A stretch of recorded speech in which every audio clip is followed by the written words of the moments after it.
Poor countries like Malawi have very few opportunities, even for the well-educated. This often results in a brain drain, with Malawians' best and brightest moving abroad to find work. John's a mechanical engineer. He moved to the UK to make a better life for himself and his family. 10 years later, however, he returned with capital and skills that he'd acquired abroad, and he set up a refrigeration company with his brother David. I went to his workshop to find out what sets them apart from other Malawians. You have managed to make a life for yourself. Yeah. Do you think other people could do something like you've done? They can do that. Problem with the Malawians, they are not courageous. They can work till they grow grey hair. They can't be courageous. But is it courageous or is it education? Like maybe people just don't know of the opportunities they could have. When it comes to prosperity or whatever, education, okay, plays a role, but very rare. Even most of millionaires in the world, there are very few who have got maybe a first degree. Most of millionaires, they didn't go further with education.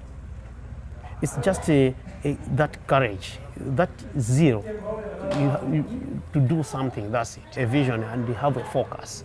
So no, I have to do this.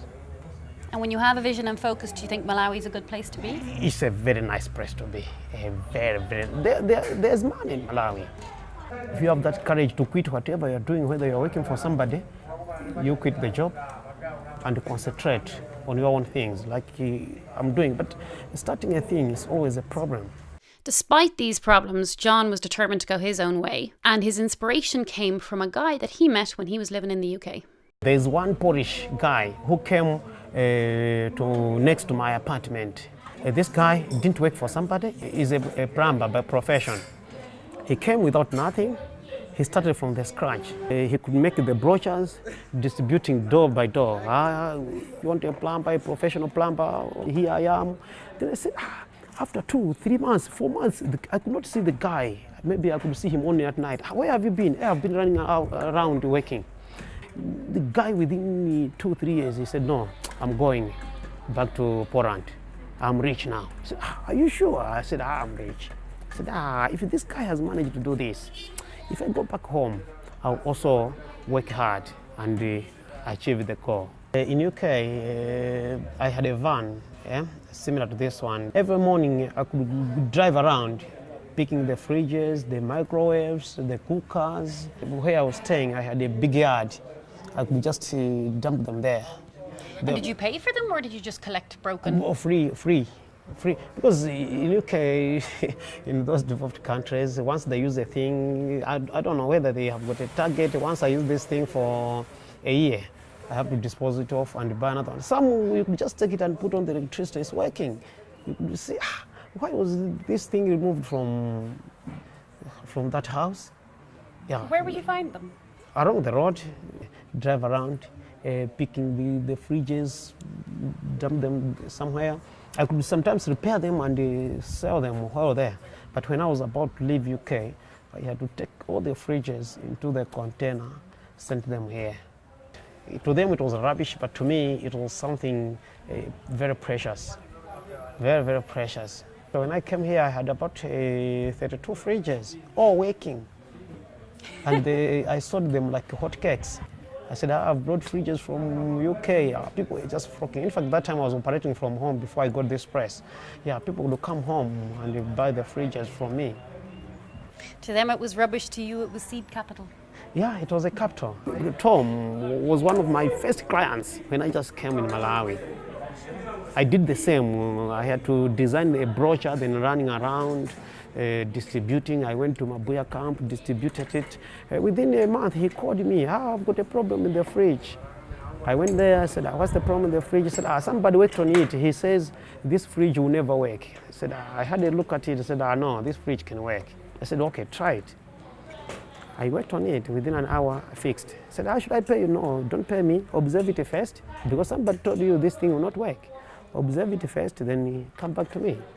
Within 2 or 3 days, he says, John, please come collect your money. The thing is working perfectly, up to date. That was 2010. Up to now, that fridge is working. That's why he started recommending me to other people. Now I've got so many clients. It was luck because after meeting him, it didn't take long. People, so many clients from Europe started calling me through him because of the good job I did. Then See, I don't think that's luck, because you said you handed out those flyers to people. Yeah. So you didn't just hand it out to one person and get lucky. You handed it out to lots of people, didn't you? Lots of people, yeah. That's perseverance. Oh, yes, okay, that's great. That's part of the vision, isn't it? That's part of the courage, the desire to do it and to keep going. Yeah, that zero, that thing that I have to achieve it, then you achieve it. Do you think a lot of Malawians who go away come back? The percentage is very, very small, very small, because we people think differently. Who's we people? Malawians Malawians or whoever think differently. Some, once they're there, they literally forget that I'm coming from Malawi, or I'm coming from Tanzania, or I'm coming from Zambia. Once they're there, they said, we are here to stay. But you didn't. What did you miss about here? One, my family. Two, I had to impart what I learned in UK. I had to come here and teach my people. You can do better, much better. Not only relying on me working for somebody. No, you can stand on your own and do something.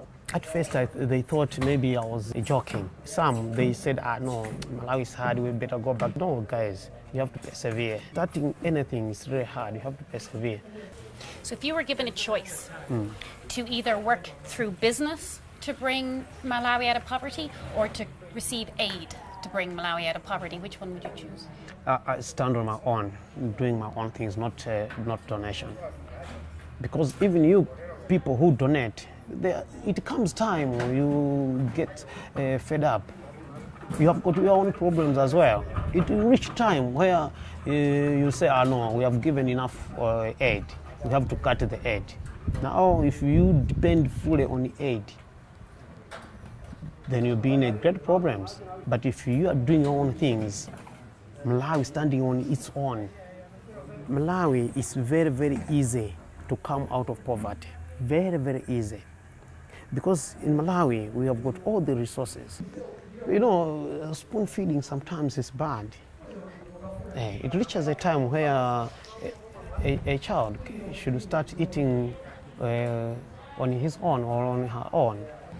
Yeah, the frustrations I'm getting here, where to get the capital to run the business. Interest rates are very high.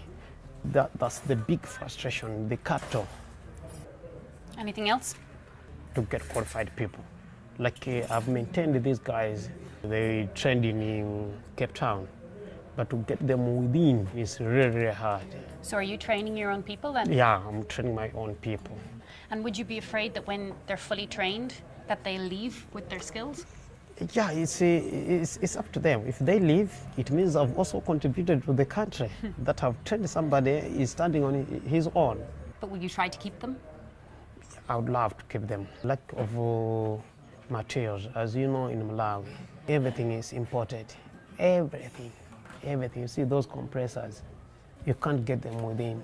You have to import from South Africa, everything from South Africa. But the bottom line of all those I'm saying is capital. If you have got a good capital, you can travel everywhere and get what you want. It goes very slowly, but there are so many opportunities. Do you think if more people were to take those risks, that would help with the economic recovery of the country? Definitely. If they take that risk, if everybody thinks like me, it means Malawi definitely can be on the map. It's my country. I would really love to see Malawi on the map.